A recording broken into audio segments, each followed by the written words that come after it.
The question of Ukrainian revolution of the 17th century is problematic today. Since almost a century, Russian Soviet historiography ignored the unique history of the Ukrainian people almost a century, forming the idea of the fraternal people's unity, Big Russian and Junior Ukrainian, ignoring the rights of the Ukrainian people for their own state with time generated an inferiority complex which they tried to break today.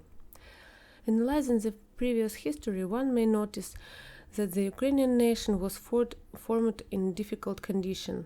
The Principality of Galicia-Volhynia is the first bright star, the beginning of the state-building ideas. First, the Polish-Lithuanian conquest, the appearance of the Polish-Lithuanian Commonwealth slowed down the birth of a qualitatively new Ukrainian political and cultural elite that would be responsible for building state institutions. Only the birth of Cossacks was the breakthrough of the spirit and will of the Ukrainian people for self-determination, independence, identity, spirituality, and dignity. That was the first revolution of dignity. It was not just anti-feudal struggle, it was a war for the Orthodox religion, language, culture, and country. 1648 year was crucial. The Cossack troops were headed by the experienced military commander, political diplomat Bogdan Khmelnytsky. The first victories of Zhovty Vody on May the 6th in 1648, of Korsun on May the 15th, of Pilavtsi on September the 13th, gave important results. The elite of Polish army was destroyed, and according to historians, Khmelnytsky could enter Warsaw, but he was not ready to build his own state. It was a struggle for their own rights and liberties. Deployment of the people's movement probably scared the leader. In 1649, the Treaty of Zborov was signed between the hetman and the Polish king, and although it caused discontent among the masses, it showed the nature of the struggle, its real reason and future prospects.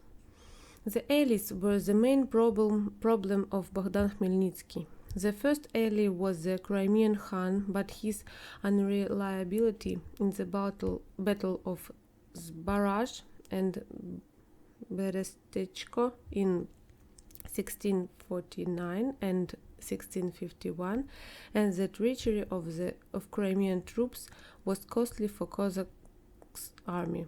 Hetman began actively look for a new, powerful, strong, reliable ally and chose the Moscow Tsar. In this case, this discriminating feature was only the Orthodox faith. Only religion has played a significant role in the question of the national liberation war. Having signed the Pereyaslav Agreement in 1654, Khmelnytsky was hoping to get support in the fight against Poland, but after several joint actions, Moscow began to dictate its will, putting its garrison in Kiev and in other cities in Ukraine. In 1656, signing Truce of Vilna, Ukrainian ambassadors were not allowed. Russia finally betrayed Ukraine. Further searches of allies did not bring Khmelnytsky the expected result.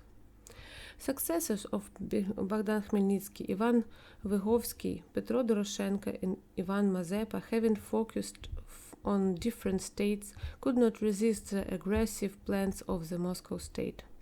According to many historians, Ivan Vyhovsky, being hetman, tried to implement more real chance of Ukraine, if not be independent, at least autonomous, in the Commonwealth as an equal among equals. The Treaty of Hadyach in 1658. It was the best version of Ukrainian future in the geopolitical situation of that time.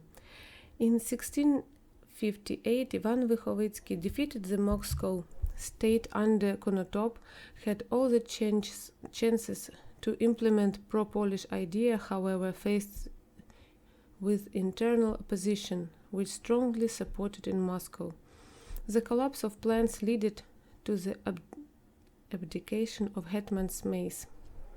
Petro Doroshenko, hetman of right bank Ukraine in 1665-1675, trying to implement the idea of autonomy of Ukraine as a part of Ottoman Empire. Korsun articles in 1969 met with aggressive and insidious predatory policies of Moscow and the help of the Ottoman Empire.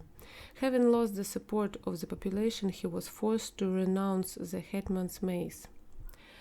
Ivan Mazepa, hetman of Ukraine in 1687-1709, tried to use the conflict between Russia and Sweden, decided to use the latter as an ally in the fight against the Russian threat, but did not meet support among Ukrainian officers and Ukrainian people.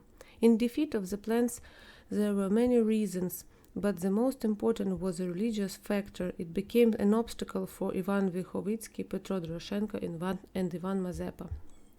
Besides constant interference of Poland and Moscow in the internal affairs of Ukraine, the Truce of Andrusova in 1667, the Eternal Peace Treaty of 1686, the separation of Ukraine between the two countries led to the regional fragmentation of Ukraine, split the political elite, the gradual decline of the ideas of statehood, and defeat of the Ukrainian Revolution in the 17th century.